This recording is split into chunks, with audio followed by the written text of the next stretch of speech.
In this video, I am going to solve the numerical questions from chapter 9. The title of the chapter is Solids. First question. Evaluate this Young modulus of a material whose stress-strain curve is shown in the figure. And the figure is mentioned here. Actually, the figure is a graph. So here x-axis they mention the strain value, and in y-axis they mention the stress value, and this stress is in terms of megapascal. That means you have to multiply each number in y-axis by the value of 10 to the power of plus 6. Clear? Each number has the value of 10 power 6. So that's what they mention mega. So better I'm going to write this 10 to the power of 6 here. So I'm going to remove this mega here because I mentioned this mega in terms of power. Clear? So now for calculating this Young's modulus, I am going to find what is the change in stress, what is the change in strain. Because generally the modulus formula is stress over strain, but in this question we are going to deal this modulus with the help of the graphical diagram. Clear? So we are going to use the figure.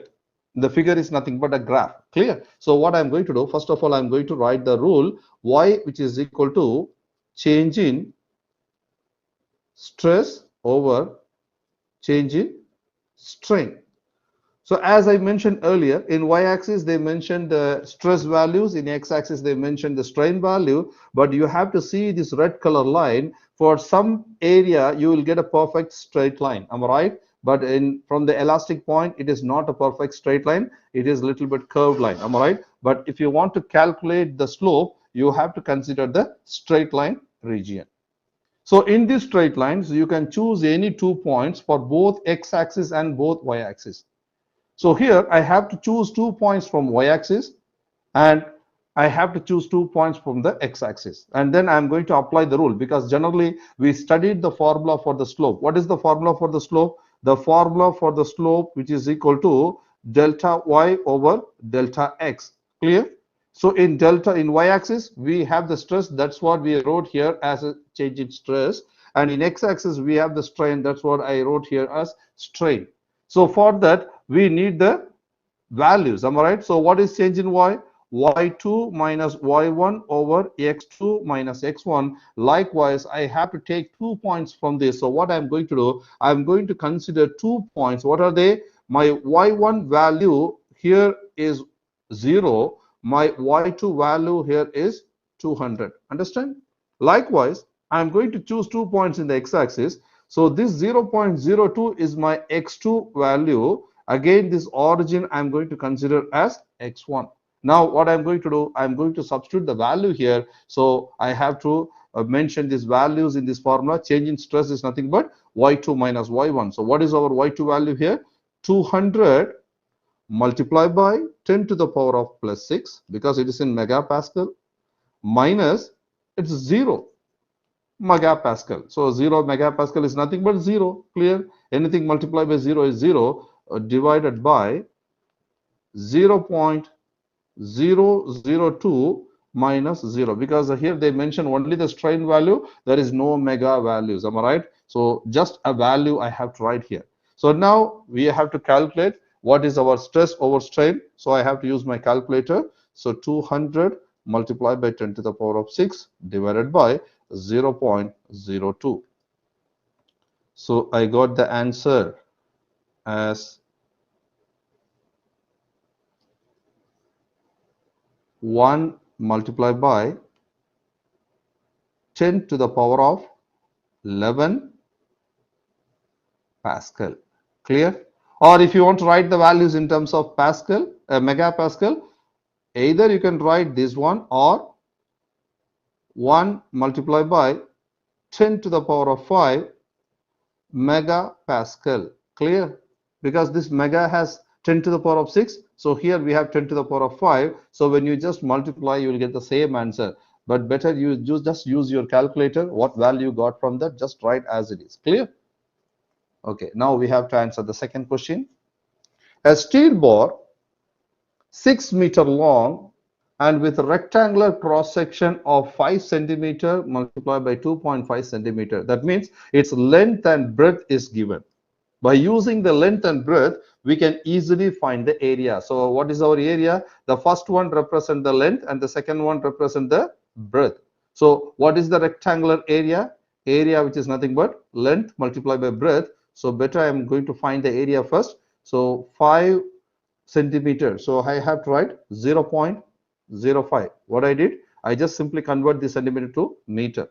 Multiply by 0.025. So now I have to find what is the area of the rectangle. 0.05 multiplied by 0.025, 1.25 multiplied by 10 power minus 3, it's meter square, because we already converted the value in terms of meter. So we have to write meter square. Okay, now we have to keep on continue to reading the question. So what is given? Why? Once again I will read. A steel bar of 6 meter long. So what is the initial length of the bar? The initial length of the bar is a 6 meter, and with a rectangular cross section of a 5 centimeter multiplied by 2.5 centimeter, that means the cross section area of this bar is exactly rectangle. So we know the area of the rectangle. That's what I calculate the area of this bar, area of this steel bar, which is exactly rectangular in shape. Supports a mass of 2000 kilogram. So how much mass it supports? So better I can write the mass here. What is the mass? 2000 kilogram it supports. How much is the bar stress? So what generally when you subject some mass, what will happen? Its length get changed. Am I right? Am I right or not? It will be stressed. When you subject any mass to any material, it will be elongated, it will be extended, it will be stretched. Clear? So we are going to find what should be the change in length. We are going to identify what should be the change in length. And also they mentioned the Young's modulus of the steel. What is the Young's modulus of the steel? The Young's modulus of the steel is a constant value which is already given in the question, 20 multiplied by 10 to the power of 10 Newton per meter square or Pascal. Clear? So these are all the values we have. So we have to deal with Young's modulus. Why? Because they give the value, the constant value of the steel, of the Young's modulus value of the steel, which is 20 multiplied by 10 power 10 Newton meter square. So this question is exactly related with the Young's modulus, because we are going to find what is the change in length. So first of all, we have to write the rule. What is the rule for the Young's modulus? Young's modulus, which is equal to force over longitudinal stress over longitudinal strain. Am I right? So better I can write longitudinal stress over longitudinal strain. Now I am going to apply the rule. Why I just wrote here? Just to recall what we studied in the theory class. All right. So y, which is equal to our stress, longitudinal stress is nothing but it is force over area. Clear? F over A is the stress divided by what is the strain.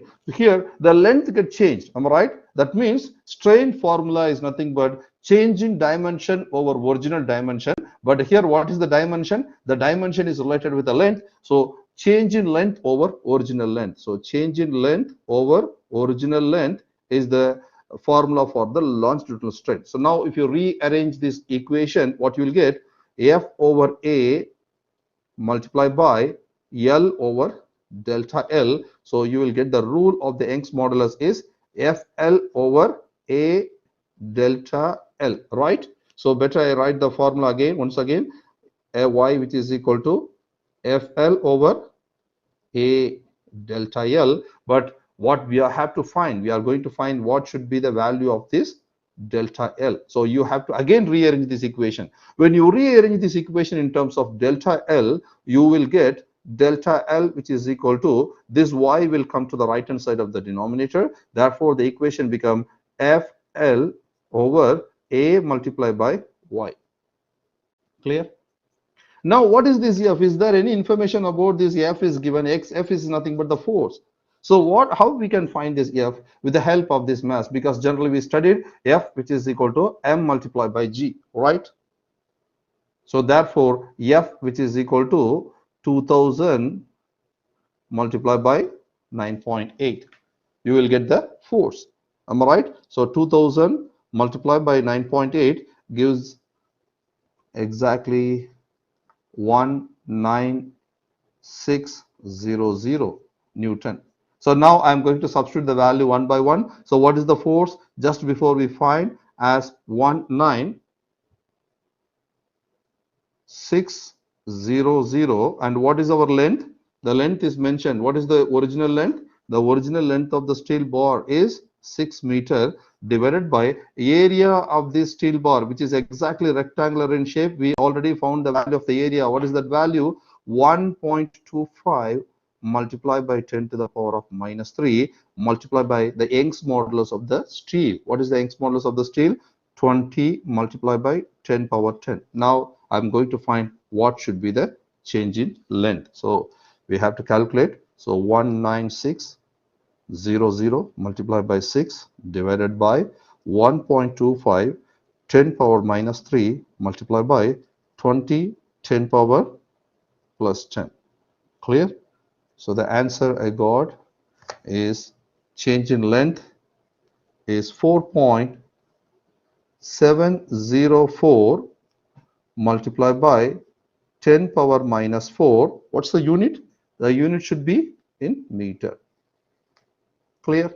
So this is the answer for the second question. Understand? So please, you have to see what are the things we are using here. We are just using the Young's modulus formula, and we are calculating the area of the rectangular bar, and we are calculating the force which we applied on the bar. So that means a small formula we are using for getting the final result. We are not only using the Young's modulus formula, we are using the calculation of the area, we are using the calculation of the force applied on this bar. So everything we calculate, and after that we substitute the value one by one. So when you calculate the force as well as the area, you should be careful. You have to calculate very carefully. Understand? Otherwise your final answer will be different. Understand? Okay, now we have to move to the third question. A steel cylindrical rod is 1 centimeter in diameter and has the height of 4 centimeter as shown in the figure. So you have the steel rod, which is nothing but it's a stud. We have to say it's a stud. So steel cylindrical rod 1 centimeter in diameter and has the height of 4 centimeter as shown in the figure. So better, first of all, we wrote what is given in the first line. That means the diameter of the cylindrical rod is given. So what is the diameter? Better I can use the letter D. The diameter of the cylindrical rod is exactly 1 centimeter, which is 0.01 meter. Clear? And what is the height? The height of the material, which is exactly 4 centimeter. So you have to convert this to meter. So 0.04 meter. Clear? Now we are applying some force. How much? 36,000 Newton shearing force. That means what is the shearing force? A shearing force is the tangential force which will be applied to the surface of the material. So you can see here we have this rod, and when you apply the shearing force, that is nothing but the tangential force, the rod get deflected to some angle theta or phi. Am I right? But here the diagram is given in terms of theta. That means whenever you applied any tangential force, the angle will be formed. By that, a small deflection. What is the deflection? The small deflection is nothing but here delta x. So delta x, the small deflection, which will be created when you apply the tangential force. Clear? What is the deflection of the rod? Delta x. So that means we are going to find the delta x value, and the shear modulus of the steel is given. So what is the shearing modulus of the steel? The shearing modulus of the steel is a constant, which is 8.27 multiplied by 10 power 10 Pascal. Clear? So now we are going to apply the rule. What is the rule we studied? What formula we studied in the theory? Shearing stress should be indicated with the letter S. So shearing stress, which is equal to, shear modulus, which is equal to shearing stress over the angle of shear. Am I right? We studied this rule. Now if you apply the rule, stress formula you already know, which is nothing but force over area, right? over, what is the angle here? In the diagram they mentioned theta, so I have to put, so shearing angle is nothing but here theta. So how to find the theta? We already studied this concept in the theory. How to find the theta? The theta which is equal to how much deflected over and height, right? So the angle theta which is equal to the deflection over the height. Am I right? What is the deflection here? The deflection is delta x over the total height of the material. What is the height of the material? H. Now if you substitute this value here, if you substitute this theta formula here, you will get F over A over delta x over h. So when you rearrange this, what you will get? Fh over a multiplied by delta x you will get, right? So once again I will write the formula. So once you rearrange this formula, your shear modulus which is equal to Fh over a multiplied by delta x. But what we have to find, we are going to find the value of the delta x. So once again you have to rearrange. Therefore the delta x which is equal to Fh over area multiplied by shear modulus of the shear. So now I am going to apply the rule.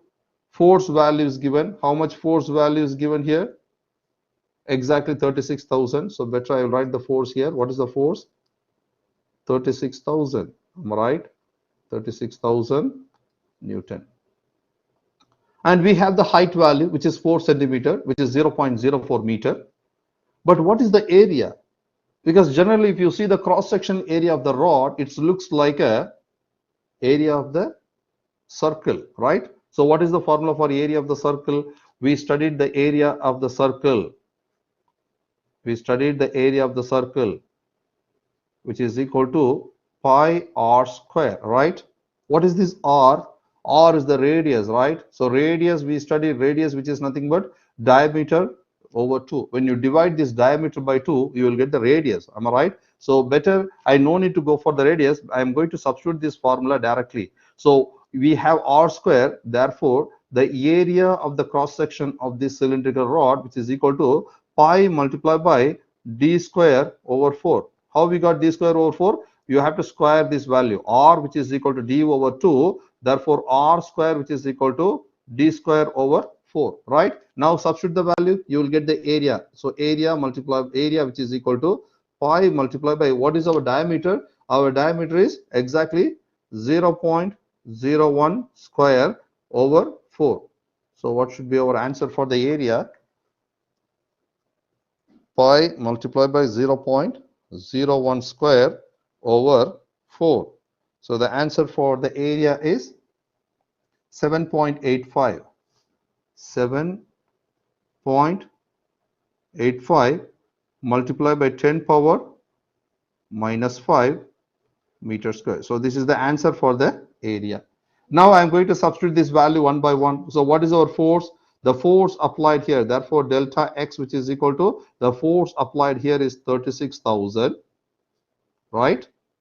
And what is the height of this material? The height is mentioned as 4 centimeter, which is 0.04 meter, divided by, what is our area? 7.85. 7.85 multiplied by 10 power minus 5 multiplied by a shear modulus of the steel is given as 8.27, which is given in the question. So 8.27 multiplied by 10 power 10. Now you have to calculate everything to get the value of the delta x. What is the value of delta x? Let's find. So I have to calculate 36000 multiplied by 0.04 divided by 7.85, 10 power minus 5 multiplied by 8.27 multiplied by 10 power 10. So I got the value as, I think, 2.22, 10 power minus 4. 2.22 multiplied by 10 power minus 4 meter. So this is the answer for the third question. Clear? Again, you have to calculate the area carefully. You have to calculate, you have to substitute the angle. What is the rule for angle? Deflection over the total height of the material. So again, when you deal with the, especially not only for this question, for three modulus, Young's modulus, bulk modulus, and shear modulus, you should be very careful when you apply the rule, when you calculate this area, when you calculate the force, everything you have to deal very carefully. Otherwise, what will happen? The final answer will be different. Clear? Okay. Fourth question. The distortion of the Earth's crustal plate is an example of a shear on a large scale. Actually, the Earth is made up of many plates, am I right? Especially the crustal plates. We said it's a tectonic plates, am I right? So Earth has many plates, am I right? And generally, when the earthquake, generally they represent the earthquake, am I right? Whenever the earthquake comes, the tectonic plates will be moving. So they are dealing something about this question. So the distortion happens on the Earth's crustal plates is an example of shear on a large scale. A particular crustal rock has the shear modulus of 1.5 10 power 10 Pascal. So that means the shear modulus of the rock is given. So that means the capital S value is given. What's that value? 1.5 multiplied by 10 power 10 Pascal. What shear stress is involved when a 10-kilometer layer of this rock is sheared through a distance of 5 meters? So generally when the tectonic plate is moving, it's like a tangential force, am I right? By the time it will be deflected to some certain angle. So in the previous question also we are dealing with the same shear modulus, am I right? So the same type of question we are just using here, but this time we are not calculating the change, the deflection part, we are just calculating the shearing stress itself. Clear? And how you can find the shear stress? When 10 kilometer of the rod, when 10 kilometer layer of this rock is sheared through a distance. So how much a distance it moves? It's moved to a distance of 5 meter, right? So that means that the deflection here is 5 meter. What is the total thickness of the layer, which is 10 kilometer? So here the distance is nothing but the delta x. So sorry, delta x. So delta x here 5 meter. And what is the total height of this layer? The total height of this layer here they mention as 10 kilometers. So I have to convert it to meter. So 10 multiplied by 10 power 3 meter. So when the shearing force happened to the layer, what happened? It will be deflected to an angle. So they mention what should be the deflection value. They mention what is the height of this layer, the thickness of the layer. So we have to identify. We can easily find the angle by using delta x over h. But we are not going to deal with the angle. We are going to find only the shear stress. So if you want to find the answer, first of all, better we can write the rule carefully. What is our rule? Shearing stress, shearing modulus, shear modulus, which is equal to shearing stress over shearing strain or angle of shear. You can use both. Here shearing strain is nothing but the angle of shear. Am I right? So shearing strain. Clear? Shearing strain is nothing but angle of shear. So what is exactly? Which is nothing but the angle of shear. Now in this formula we are not going to deal with anything. We are just going to find only the stress value. So what I'm going to do, I'm going to remove this stress because I'm going to rearrange this equation in terms of stress. Therefore the shear stress, which is equal to S multiplied by, which is nothing but our shear modulus, S multiplied by shearing strain. Am I right? Your shearing strain is nothing but the angle of shear, right? So S multiplied by, here S stands for the shear modulus, and this one is shearing strain. How to find the shearing strain? The shearing strain is nothing but, what is this? The shearing strain is nothing but the angle, am I right? So how to find the angle? If you divide the deflection by height, you will get the shearing strain. So now I'm going to substitute the value. Therefore, shear stress or shearing stress which is equal to, what is the value of the modulus of the rock? They mentioned in the question as 1.5 multiplied by 10 power 10 Pascal multiplied by delta x over h. Now substitute the value of the delta x, 1.5 multiplied by 10 power plus 10 multiplied by delta x value is 5 meter, divided by height is 10 kilometer, which is 10 multiplied by 10 power 3. You will get the stress value. Which stress? Shear stress. Calculate. 1.5, 10 power 10 multiplied by 5 divide by 10, 10 power plus 3. So I got 7.5, 7.5, 5 zeros, 1, 2, 3, 4, 5. So better write this value in terms of power. So 7.5 multiplied by 1, 2, 3, 4, 5, 6.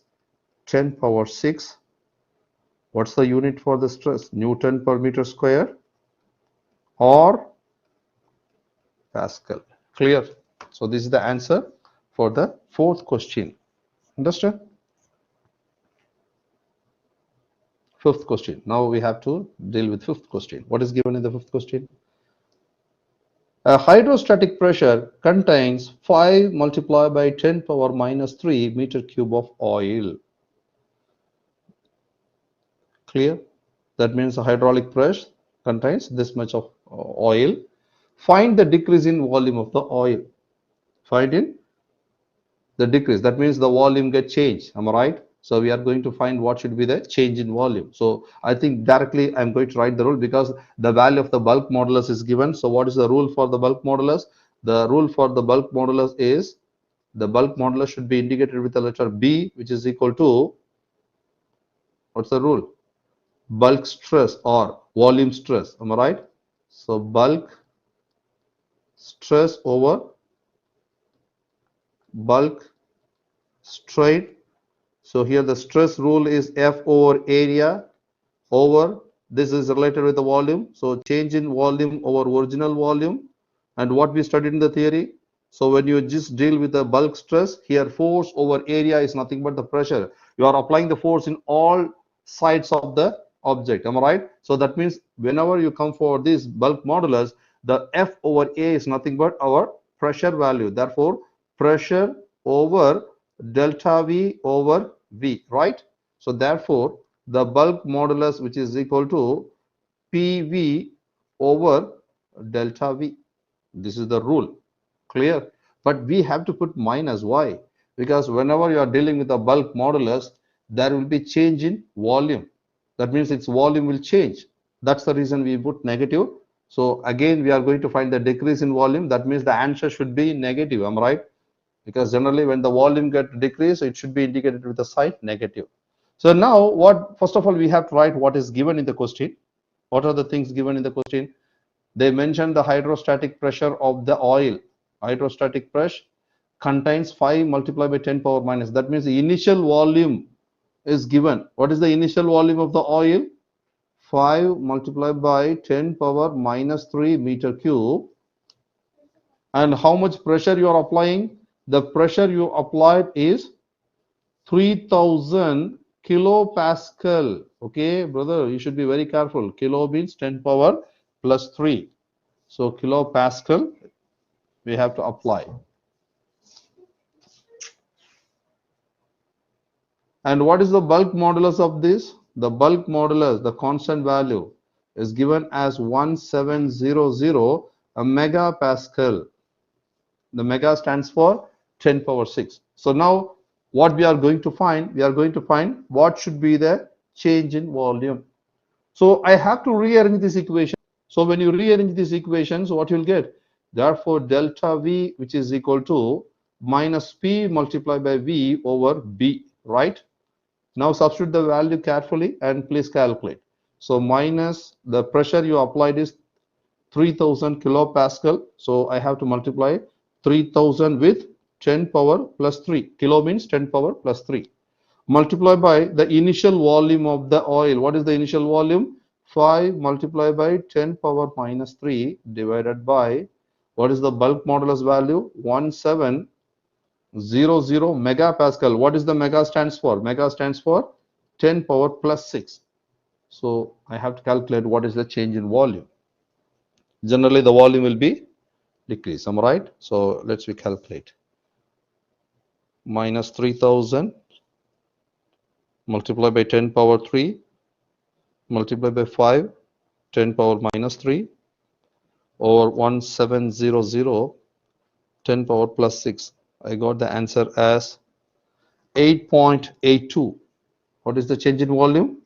The change in volume is negative of 8.82 multiply with 10 over minus 6. What's the unit?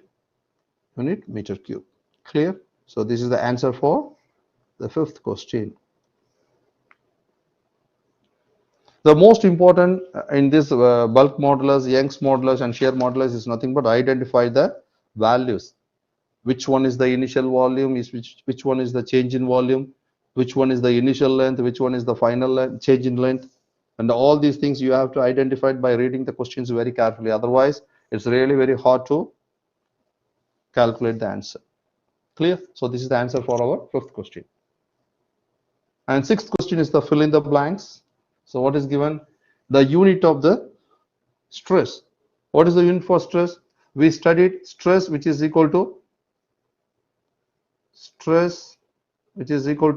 force over area. Am I right? And what is the unit for the force?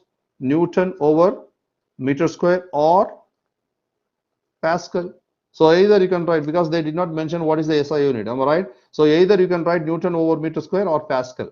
Newton per meter square or Pascal. Clear? The ratio of change in dimension to original dimension. So what's the formula for the strain? In theory we studied. What is the rule for the strain? The rule for the strain is change in dimension to original dimension. Am I right? So change in dimension over original dimension. Whether the dimension in terms of lengthwise, whether the dimension in terms of volume wise, so that's not a matter. The rule for the strain is the dimension. Change in the dimension over original dimension is nothing but the rule for the strain. So what's the answer for the second question? The answer for the second question is strain. Clear? What's the answer for the third question? The ratio of shearing stress over shearing strain. So we studied in the shearing stress or shear modulus which is equal to shearing stress over shearing strain or angle of shear. Clear? So what is this S? This S is called as shearing modulus. Shearing modulus. So these are the answer for this fill in the blanks. Now we have to do the seventh question. We have to find the answer for the seventh question. Seventh question is very easy. It's a match the ratio of tensile strain. So we know which is nothing but the Young's modulus. Clear? And force per unit area. What is force per unit area? The force per unit area is a stress. So the answer for the second question is stress. The ratio of bulk stress to the bulk strain. So bulk modulus, am I right? So bulk modulus which is equal to bulk stress over bulk strain. Am I right? So what is the rule? The bulk stress over bulk strain is bulk modulus. So the third question answer is bulk modulus. That's it. So these are all the tutorial answer, the answer for the tutorial questions. So please work out carefully and get the correct answer. That's it. Thank you.